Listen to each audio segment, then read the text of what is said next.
বছরের পর বছর ধরে বাংলাদেশের আকাশপথ ছিল বিদেশিদের একচেটিয়া রাজত্ব। ভারত থেকে শুরু করে মধ্যপ্রাচ্যের বড় বড় কোম্পানিগুলো বিনা বাধায় লুটে নিয়েছে আমাদের দেশের হাজার হাজার কোটি টাকা। সাধারণ মানুষের কষ্টের টাকা এভাবেই দিনের পর দিন বাইরে চলে যেত, কিন্তু এবার সেই কষ্টের দিন একেবারে শেষ হয়ে গেছে। ক্ষমতায় বসেই পুরো গেম এক নিমিষে চেঞ্জ করে দিয়েছেন বর্তমান প্রধানমন্ত্রী তারেক রহমান। তবে তিনি নিজে কোনো জাদুর কাঠি ঘোরাননি, বরং তার সরকারের নেওয়া একটি দারুণ নীতিগত মাস্টার স্ট্রোকে রীতিমতো কাঁপাকাঁপি শুরু হয়েছে বিদেশি বিমান সংস্থাগুলোর ভেতরের মহলে। থার্ড টার্মিনালকে কাজে লাগিয়ে দেশীয় এয়ারলাইন্সগুলোকে তিনি এমন এক শক্ত ভিত গড়ে দিয়েছেন যা ঘুণাক্ষরেও টের পায়নি বাইরের কেউ। আগামী এক বছরের মধ্যেই বাংলাদেশের আকাশে রাজার মতো দাপিয়ে বেড়াবে 91টি বিশাল সাইজের উড়োজাহাজ। ভারত বা আরবের মাটিতে ট্রানজিট নেওয়ার কোনো ঝামেলা ছাড়াই সরাসরি টরন্টো, সিডনি আর ইউরোপের মাটিতে পা রাখবে বাংলাদেশের মানুষ। কিভাবে আকাশপথের এই বিশাল বাজার বিদেশিদের হাত থেকে এক নিমিষে ছিনিয়ে নেওয়া হলো এবং কি সেই শত কোটি ডলারের গোপন ছক, আজ সেটাই সবার সামনে ফাঁস হতে যাচ্ছে। এই মাস্টার প্ল্যান এতটাই নিখুঁত যে বিদেশিরা পালানোর রাস্তাও খুঁজে পাচ্ছে না। সবাই জানে এতদিন বাংলাদেশের আন্তর্জাতিক ফ্লাইটের 65% বাজার স্রেফ বিদেশিদের পেটে যাচ্ছিল। আরবে কাজ করতে যাওয়া মানুষ হোক বা ইউরোপ আমেরিকায় যাওয়া মানুষ হোক, পদে পদে বিদেশি এয়ারলাইন্সগুলোর উপর নির্ভর করতে হতো। টিকিটের দাম নিয়ে তারা নিজেদের ইচ্ছে মতো মাতুব্বরি করত। ভারতের ট্রানজিট নিয়ে ঘন্টার পর ঘন্টা নোংরা পরিবেশে বসে থেকে রীতিমতো নাকানি চুবানি খেতে হতো সাধারণ মানুষকে। কিন্তু তারেক সরকার ক্ষমতায় আসার পর এই পুরো লুটপাটের ছক পুরোপুরি উল্টে দেওয়ার পরিবেশ তৈরি করেছে। বিদেশি কোম্পানিগুলোর একচেটিয়া মাতব্বরি আর দাদাগিরি চিরতরে বন্ধ করার জন্য তারেক সরকার দেশীয় কোম্পানিগুলোকে পুরোপুরি স্বাধীনতা আর নিরাপত্তা দিয়েছে। আর এই সুযোগ কাজে লাগিয়ে 65% বাজার নিজেদের পকেটে করতে যাচ্ছে দেশীয় এয়ারলাইন্সগুলো। এই খবর শোনার পর ভারত থেকে শুরু করে আরবের রাঘব বোয়ালদের রীতিমতো মাথায় হাত পড়ার উপক্রম হয়েছে। অনেকেই পরিষ্কার বুঝতে পারছে বাংলাদেশে তাদের ব্যবসার লাল বাতি জ্বলতে আর বেশি দেরি নেই, কারণ বাংলাদেশের আকাশ থেকে তাদের হাওয়া টাইট করে দেওয়ার সব বন্দোবস্ত একদম পাকাপোক্ত করা হয়েছে। বিদেশিদের এতদিনকার সাজানো বাগান এক নিমিষে তছনছ করে দেওয়া হয়েছে। থার্ড টার্মিনাল আসার আগে ঢাকার পুরনো বিমানবন্দর তৈরি হয়েছিল বছরে মাত্র 80 লাখ মানুষের যাতায়াতের কথা মাথায় রেখে। কিন্তু দেশে মানুষের যাতায়াত এত বেড়েছে যে 2025 সালের দিকে এই সংখ্যা গিয়ে 1,27 লাখে ঠেকেছিল। এই দম বন্ধ করা অবস্থা থেকে দেশকে বের করে আনতে থার্ড টার্মিনালকে তুরুপের তাস বানিয়েছে সরকার। এই বিশাল টার্মিনালের জাদুতে এখন সব পুরনো হিসাব একেবারে বদলে যাচ্ছে। 2027 সালের শুরুতেই এই মেগা টার্মিনাল পুরোপুরি চালু হলে এখানে প্রতি বছর আরো 1,20,00,000 থেকে 1,60,00,000 মানুষ অনায়াসে যাতায়াত করতে পারবে। শুধু মানুষ নয়, সাথে যুক্ত হচ্ছে 5 লাখ টন মালপত্র বা কার্গো পরিবহনের বিশাল সুযোগ। হিসাব বলছে আগামী 10 বছরে ঢাকার আকাশপথে যাত্রী চলাচল প্রায় দ্বিগুণ হয়ে 2.5 কোটিতে পৌঁছাবে।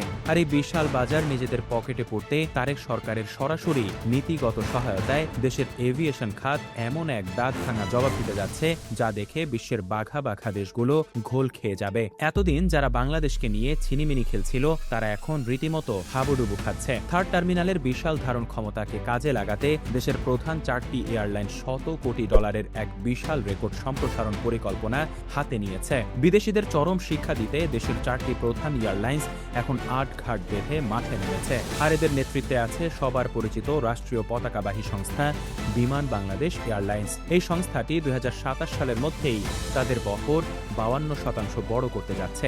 বর্তমানে বোয়িং এর সাথে $370 কোটি এক বিশাল মেগা চুক্তি সম্পন্ন হয়েছে। এসব নতুন বিমান 2031 সালের দিকে হাতে আসবে। কিন্তু মাঝের এই সময়ে যেন বিদেশিরা ফাঁকা মাঠে আবারও সুযোগ নিতে না পারে, তার জন্য এক অভিনব চাল চেলেছে চতুর খেলোয়াড় বিমান বাংলাদেশ। অন্তর্বর্তীকালীন এই সময়ের শূন্যতা পূরণের জন্য তারা সর্বাধুনিক বোয়িং 787-9 ড্রিমলাইন সহ মোট 10টি বিশাল আকৃতির বিমান লিজ বা ইজারা নিচ্ছে।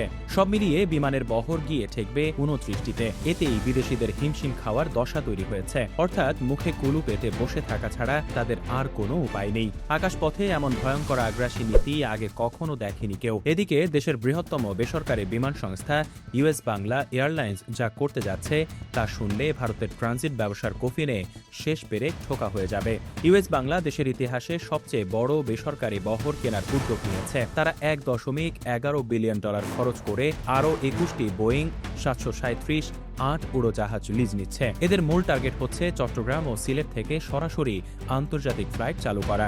2028 থেকে 2030 সালের মধ্যে এরা ইতালির পাশাপাশি টরন্টো এবং সিডনির মতো বিশাল দূরপাল্লার রুটে সরাসরি ডানা মেলবে। এতদিন এই দূরপাল্লার রুটগুলোতে ভারত বা অন্য দেশের ট্রানজিট নিয়ে অনেক কষ্ট করে যেতে হতো। এখন সরাসরি ফ্লাইট চালু হলে ভারত স্রেফ কাঁচকলা দেখবে। ট্রানজিটের নামে তাদের যে লুটপাটের ফাঁদ পাতা ছিল তা এক ধাক্কায় একেবারে চুরমার হয়ে যাচ্ছে। বিদেশি এয়ারলাইন্সগুলো এখন নিজেদের অস্তিত্ব টেকাতেই রীতিমতো ঘাম ছড়াচ্ছে। ভারত ও আরবের একচেটিয়া ব্যবসা এখন পুরোপুরি ধ্বংসের মুখে দাঁড়িয়ে আছে। তারা বুঝতে পারছে দিন বদলে গেছে, বাংলাদেশের আকাশ থেকে তাদের পালানোর সময় চলে এসেছে। অন্যদিকে পিছিয়ে নেই এয়ার অ্যাস্ট্রাও। মাত্র 4টি বিমান নিয়ে চলা এই সংস্থাটি এখন দেশের আকাশে সবচেয়ে দ্রুত গতিতে বড় হচ্ছে। 2027 সালের মধ্যে তারা তাদের বহর 10টিতে নিয়ে যাবে। প্রথমবারের মতো বড় আকৃতির 4টি বোয়িং 777 উড়োজাহাজ যুক্ত করে এরা নেপাল, ব্যাংকক এবং সিঙ্গাপুরের আন্তর্জাতিক রুটে দাপিয়ে বেড়াবে। ফলে এই রুটগুলোতে বিদেশিদের খবরদারি আর একেবারেই টিকবে না।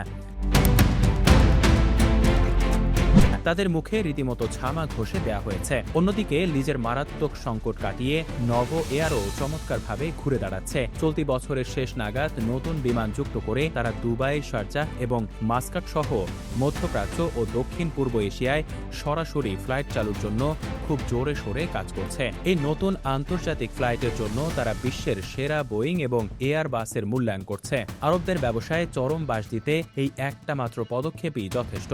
মধ্যপ্রাচ্যের একচেটিয়া মার্কেট এখন পুরোপুরি বাংলাদেশিদের দখলে চলে আসবে। বিদেশি কোম্পানিগুলো এখন খুব ভালো করে টের পাচ্ছে দেশীয় এয়ারলাইন্সগুলোর সাথে পাল্লা দেওয়া কতটা কঠিন আর ভয়ঙ্কর কাজ। তাদের সব আশা একেবারে ধুলোয় মিশে গেছে। এখন নিশ্চয়ই মনে প্রশ্ন জাগতে পারে, এত শত কোটি ডলারের বিমান প্রাইভেট কোম্পানিগুলো লিজ বা ইজারা পাচ্ছে কিভাবে? আর এখানেই লুকিয়ে আছে তারেক সরকারের আসল ম্যাজিক বা মাস্টার স্ট্রোক। বৈশ্বিক উড়োজাহাজ ইজারা দানকারী কোম্পানিগুলোর কাছে বাংলাদেশের ভাবমূর্তি এখন আয়নার মতো একদম পরিষ্কার। দেশের ইতিহাসে একটিও উড়োজাহাজ বাজেয়াপ্ত না হওয়ার যে দারুণ রেকর্ড রয়েছে সেটাকে খুব সুন্দরভাবে কাজে লাগানো হয়েছে। সরকারের কঠোর রেগুলেটরি তদারকি এবং কেপটাউন কনভেনশন পুরোপুরি বাস্তবায়ন করার কারণে আন্তর্জাতিক লিজদাতারা অত্যন্ত প্রতিযোগিতামূলক শর্তে বাংলাদেশকে নতুন উড়োজাহাজ দিতে এখন লাইন ধরে দাঁড়িয়ে আছে। সরকারের তরফ থেকে এই দারুণ পরিবেশ তৈরি করে দেওয়ার কারণেই প্রাইভেট কোম্পানিগুলো এত বড় সাহস দেখাতে পারছে। বিদেশিরা চাইলেও এখানে আর কোনোভাবেই নাক গলাতে পারছে না। সবাইকে বুড়ো আঙ্গুল দেখিয়ে বাংলাদেশ তাদের কাঙ্ক্ষিত লক্ষ্য পূরণের দিকে বিন্দুমাত্র ভয় না পেয়ে ছুটে চলছে। যারা এতদিন বাংলাদেশকে নাচিয়ে ছাড়ছিল তারাই এখন উল্টোতালে নাচতে বাধ্য হচ্ছে। সরকারের ক্লিন ইমেজের কারণেই আজ বিশ্বের বড় বড় কোম্পানিগুলো বাংলাদেশকে অন্ধের মতো বিশ্বাস করছে এবং শত কোটি ডলারের বিমান তুলে দিচ্ছে। তবে চমক এখানেই শেষ হয়ে যাচ্ছে না। আগামী দিনে যাত্রীদের এই বিশাল চাপ সামাল দিতে ঢাকার এই একটিমাত্র রানওয়ে হয়তো শেষ পর্যন্ত কোনোভাবেই যথেষ্ট হবে না। স্বয়ং বেসামরিক বিমান পরিবহন প্রতিমন্ত্রী সতর্ক করে বলেছেন, থার্ড টার্মিনাল হলেও দীর্ঘমেয়াদে আরও বড় কিছু ভাবতে হবে। তাই এই আকাশ ছোঁয়া স্বপ্নকে টিকিয়ে রাখতে ভবিষ্যতে হয়তো সম্পূর্ণ নতুন এবং আরও বিশাল আকারের গ্রিনফিল্ড বিমানবন্দর তৈরি হতে যাচ্ছে। আর এমন একটি মেগা প্রজেক্ট হাতে নিলে পুরো বিশ্বের এভিয়েশন খাত অবাক হয়ে বাংলাদেশের দিকে তাকিয়ে থাকতে বাধ্য হবে। আকাশপথে যারা এতদিন বাংলাদেশকে অবজ্ঞা করেছে তাদের এবার চরম মাশুল গুনতে হবে। বছরের পর বছর ধরে বিদেশিরা যে লুটপাট চালিয়েছে তার কড়াই গণ্ডায় হিসাব মেটানোর খেল খতম হয়ে গেছে। পাশাপাশি 2027 সালের মধ্যে দেশের আকাশে উড়োজাহাজের সংখ্যা বর্তমানের চেয়ে প্রায় 78% বেড়ে 91টিতে দাঁড়াবে। আর এভাবেই আকাশপথে সারা বিশ্বের কাছে এক নতুন আতঙ্কের নাম হতে যাচ্ছে বাংলাদেশ। এই বিশাল পরিবর্তনের ফলে দেশের অর্থনীতিতে যুক্ত হবে হাজার কোটি টাকা। সাধারণ মানুষের যাতায়াত হবে আরও অনেক বেশি সহজ। বিদেশিদের দাদাগিরি চিরতরে মাটিতে মিশে যাবে। নতুন এক সোনালী যুগের অপেক্ষায় সারা দেশের সাধারণ মানুষ প্রহর গুনছে বুক ভরা আশা নিয়ে।